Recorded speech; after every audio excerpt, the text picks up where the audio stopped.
pag-ampo para sa hapsay nga eleksyon sa Pilipinas sa year 2025. Sa ngalan sa Amahan, sa Anak, ug sa Espiritu Santo. Amen.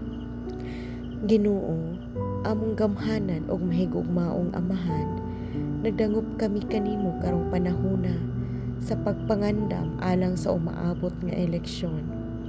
Salamat sa grasya sa demokrasya nga among gikinabuhi sa among nasod. Nagaampo kami alang sa kalinaw, kaangayan o kamatuoran sa panahon sa eleksyon. Tabangi ang matag botante nga magpili og matarong, malungtaron og matinud-anong mga leader nga mag-alagad dili lamang sa ilang kaugalingon kundi sa tibuok katawhan. Liguna ang mga kasing-kasing sa among mga opisyal ug mga tigdumala sa eleksyon nga magpabilin silang matinud-anon, walay pagpanikas ug puno sa integridad.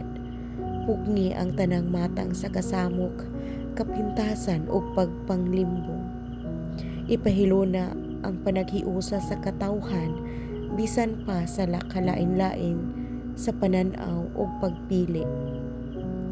Hupaya ang kasing-kasing nga puno sa kasuko, kabalaka ug pagkabahin-bahin.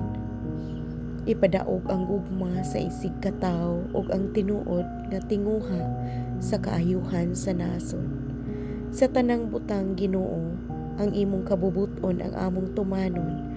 Ihatag kanamo ang kaalam, kaisog ug kalinaw sa among pagbuto ug pag-ampo.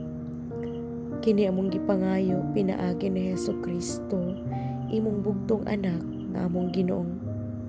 Uban sa pangaliya ni Mama Mary. Amen. Sa ngalan sa Amahan, sa Anak ug sa Espiritu Santo. Amen.